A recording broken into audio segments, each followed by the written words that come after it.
Live from the garage. It's Chop Shop Radio.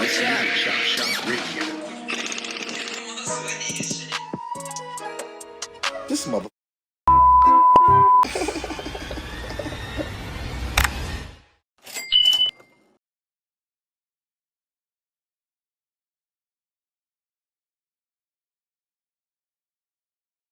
So is Spotify the battleground that you funnel all the traffic to? Is it YouTube? Is it Apple Music? Because different artists that come on the Chop, they have different platforms they preference. Is it Spotify for you? Spotify is, you know what?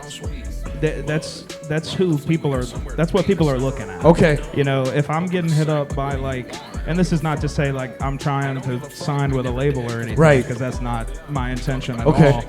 But I do want those people to hit me up because I want to see what those numbers look like. You know what I mean? So, that's your valuation. That's your valuation. You know what I mean? You got, it's like being on Shark Tank. What's his valuation? Exactly, you know what I mean? and that's what it is, and it's all numbers to them. And at this point, it's just fun to play around with it. So I always try to focus on Spotify because that's where they're looking. You know what I mean? Okay. They're looking to see if you're on those editorials and where your monthlies are, and it's not just about what the numbers look like. It's about what the numbers actually are. Like you might have, you know, if you got a loyal fan base, like sometimes people see somebody with like 100,000 monthly listeners and they're like, damn, you'd think they have more, you know, based on the way they're moving and the things they're able to accomplish. But they might have 100,000 monthly listeners that are listening to their songs 50 times a month. Yeah. And now they're doing crazy streams. Oh, shit. You know what I mean? And then you might have somebody that has 1 million monthly listeners, but it's passive and they're only listening to that music once a time. You know, so you got to think about all those things. So you know, two things here. Let me compartmentalize. So how valuable has TikTok been in all of that? Is that where you start? Is that your initial that's your initial social and then pushes outwards to all the other?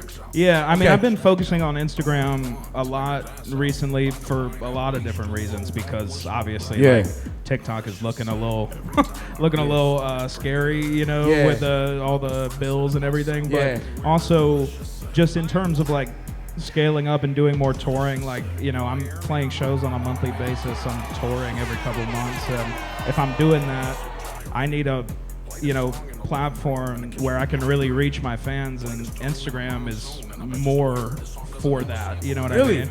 Yeah, like it's so, you know, I could post a TikTok that has 10 million views and post the exact same one the next day and it'd do 1,000. It's not, you know what I mean? It's just about if you hit it or not, you know? Okay, so on this same tip, which one is a bigger platform for the volume? Do you have more TikTok fans or Instagram fans? TikTok, but I would say at this point Instagram is probably more impactful because they're more like they're really tapped in. Okay, you know what I mean, and I can reach them much easier. Like I agree with that. Yeah, I think that Instagram, like TikTok, is a place where people go to just strictly scroll. It's a discovery platform. It's a discovery platform, but people go to Instagram to hang out. And you know, they're on there and they're telling you what's happening in their lives, what's coming up, you know, what they're interested in. They're sharing all of that stuff. And so even that's an interesting take, and I'm happy you touched on it. So the quality of the follower is different on different platforms. Yeah. And also like the platform itself, like I said, lends itself better to community building because they have broadcast channels and, you know, these things that TikTok hasn't figured out yet. You know what I mean? So like now if I build a broadcast channel, like let's say, you know, every time I have a show here or if I have a string of tour dates, I'm gonna create a new broadcast channel and I'm gonna send a message and it's gonna tell all my followers like, hey, you've been invited to this broadcast channel. It's kind of like Discord, you know, and all of a sudden I've got a way to DM all of these fucking people. That's incredible. You know what I mean? It's like, it's so much better than, you know, the latter.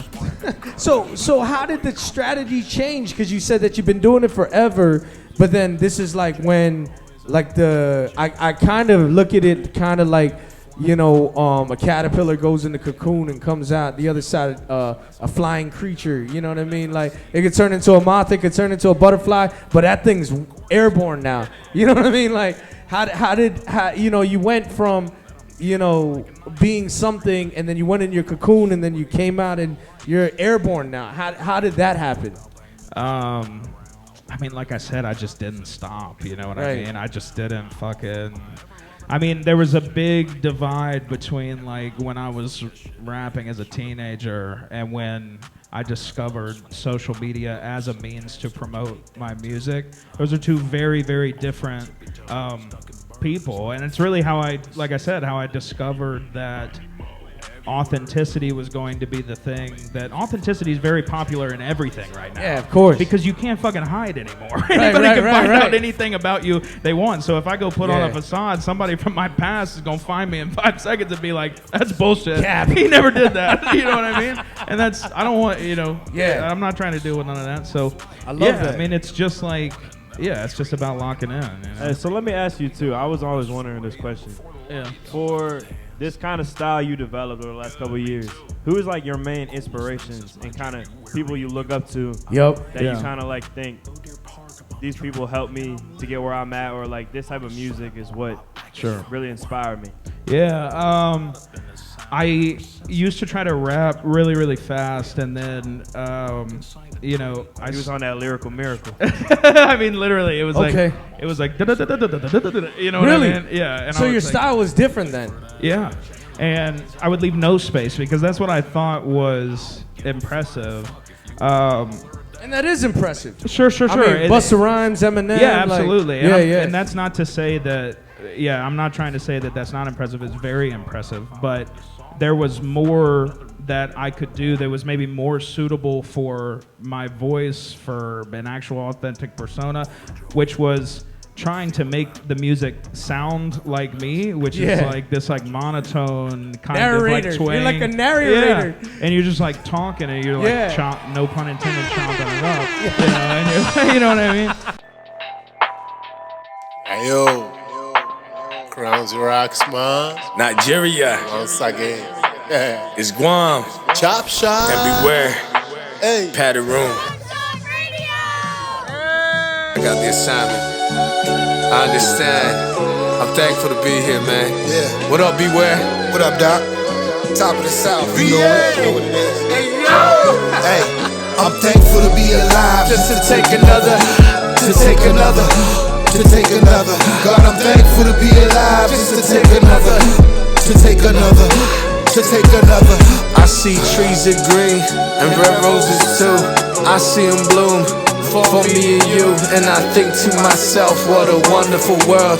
What a wonderful girl. What a wonderful life. I see skies of blue. I see clouds of white. The bright blessed day and the dark sacred night. And I think to myself, what a wonderful world. What a wonderful girl. What a wonderful son. I hear babies cry and I watch them grow. They'll learn much more than I'll ever know. And I think to myself, what a wonderful world. What a wonderful life, man. I'm thankful to be alive. Now back to the show. And it's like, but I mean, in terms of inspirations, it's like, I mean, dude, I listen to so much fucking like 2 Chainz and Wayne when I was in like shit. late high school. Yeah, and the playfulness of 2 Chainz in I particular. can see the 2 Chainz Dude, for sure. the That playfulness- first album he dropped Yes. after his mixtape, Yes, bro. Like if you Yeah. listen to "I'm Different," you're like, or Fork. oh, You know that song? yes, Fork. yes. That's- yeah. If you hear, I mean, dude, it's the playfulness, it's the space, it's the you know what I mean? Make a tap out. Yeah. Tap out. Yeah, Yeah, yeah. He And gives it's- a lot of space in Yeah. his music. And then in recent years, like my number one, or at least in my top 5 for years now, has been Smino. I listen to Smino like Okay. religiously. Have seen him in concert, like been very inspired by him and the way that he's able to bend words as well. So I think like you kind of hear this like the music that I listened to like late high school, college. You can kind of hear where like the playfulness comes from, and then the music that I'm really really locked in on these days is that like just these like mind bending flows and stuff where you're like how to, and you take a word that's 2 syllables and you make it 5 syllables and you do, you know what I mean? And all this That's stuff that epic, he bro. does. Yeah. It's cool, and I love shit like that. And I think you're able to kind of separate the wheat from the chaff in that way because like those like odd things that like tickle the ears, that's the kind of shit that's gonna like separate you. Eminem is notorious for doing shit like that. Like that's one of my favorite MCs from back in the day. Like he does exactly what you were saying. So and he was huge for me when I was a really? kid. Yeah, I mean when I was I also growing up, I was big into, dude, I liked Missy a lot when I was younger. Growing up down in that era. Yeah, dude, people talked about, I can remember like on the news, on the local TV, you know what I mean? It was like they're always talking about them and Timbaland and Pharrell and all these people. And then fucking legends, bro. Yeah. Architects of hip hop. Yeah, so just growing up in that area and them always being, even as a kid, I can remember hearing about them on the news and on the radio and Z104 and all this shit. Shout out to Shaggy. I don't know if he would remember me, but like when I was a teenager, like I was in a band and like, Shaggy was like, we went down to Peabody's and played for Shaggy. Shagfest. Yeah, Shagfest. Shout out Shagfest, bro. It's all that shit. Yeah, bro, all that shit. Yeah. So. One of me and Hudson's first performances in Newport News, Shaggy put us on at Peabody's, Shaka's, and the Iguana down there during that time, bro. Yeah, so shout out to him, bro. Yeah, I know it all too well, man. Really? Yeah, I do. That's crazy that those bubbles overlap, dude. You know what I mean? Like it all comes back around. That's crazy, dude. Yeah. So you know what I mean? You such an eclectic background of musicians. So then, you know what I mean? When was the first time you were in the booth and you're like, fuck it, I'm gonna switch this all the way up? Yeah. When was the first record that like was that change? Dude, I'm gonna be honest with you. I started working with, he's an engineer local to here. I was introduced to him by Lunch Special. Shout out Lunch Special, one of my best friends. I had a song that Lunch was on, and I wanted to be in the studio when Lunch did the verse. So we went to Space Bomb, and the engineer was Kyle Williams. And dude, Kyle like really opened. Goated, bro. I just linked him and Miles, and they did a session, and it's like, bro, everybody needs to fucking work with this motherfucker at least once. He like literally, for real, dude.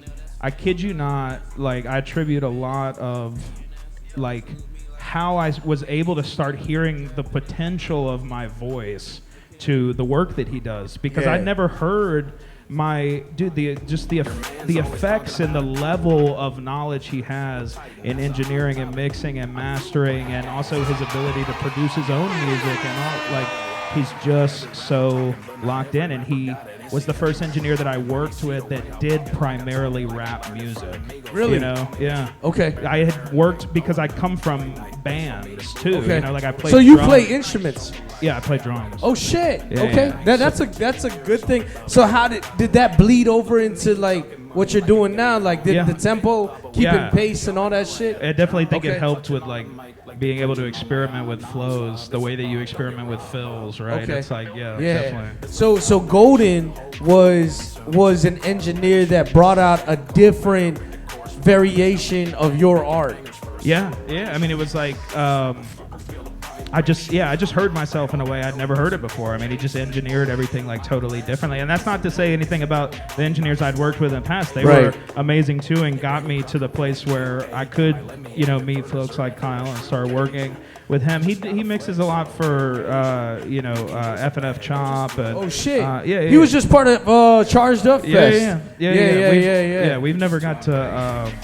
Link up in person, but I mean, we have tons of mutuals and stuff, but he works very closely with him, and I mean, he's just a goat, man. He's got a gold record, dude. It's crazy. He's a goat. He just is, but it changes everything. The people that you choose to work with change everything, and when you find that person that you can lock in with that wants, not only can, but wants to help you develop your sound, it's gonna change everything. I believe that. I think that shit's real because like LES, he's based out of the 757s by way of Queensbridge, New York. You know what I mean? Yeah. So you should link with him, man. He's our resident DJ here during every I've beat heard battle. Through the grapevine. Yeah. So but doing a record in LES's studio under Nas's first gold album, Nas's first platinum album, Big Pun, you know what I mean? And then like you just like, God damn.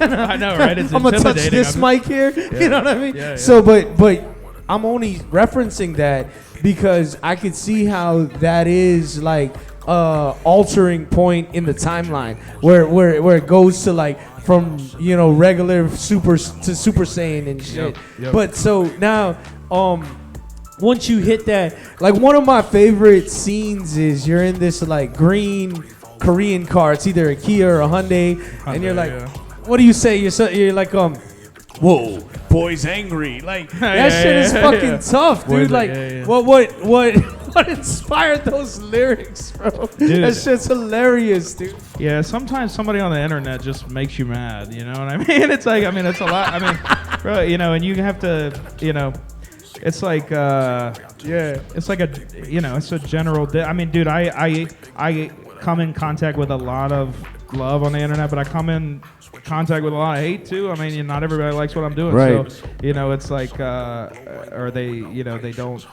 don't hear the flow. They don't see the, I mean, right. It is what, it is what it is. And there's nobody that, puts out music at this capacity that won't come in contact with that. So True. Sometimes You're gonna get haters, bro. Dude, sometimes I just, get in my fucking bag and I'm like, motherfucker. And then, and I hear a beat or something, and I love the juxtaposition of like, the beat that you're referencing. Shout out Flair. He's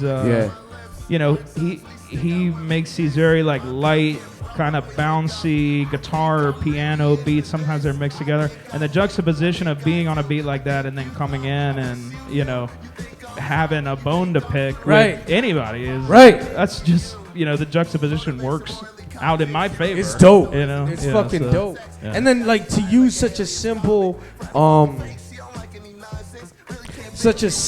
like background where you're in a car, windows down, but then it's super cinematic enough to hold the viewer's attention for over a minute. Or like I notice a lot of times too, some of the videos like are really quick, 15 seconds, 20 seconds.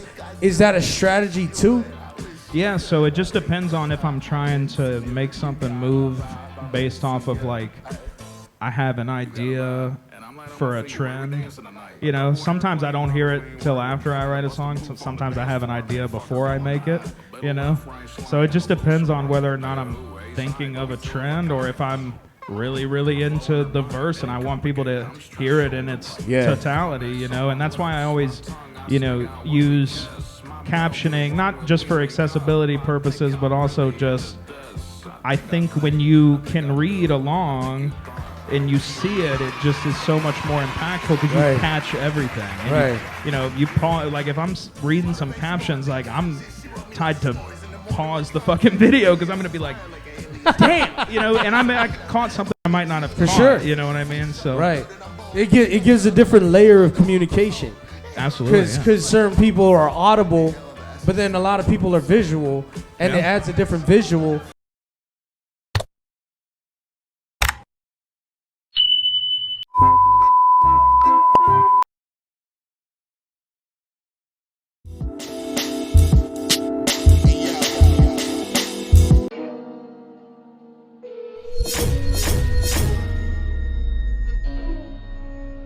Evan, is that you? Live from the garage is Chop Shop.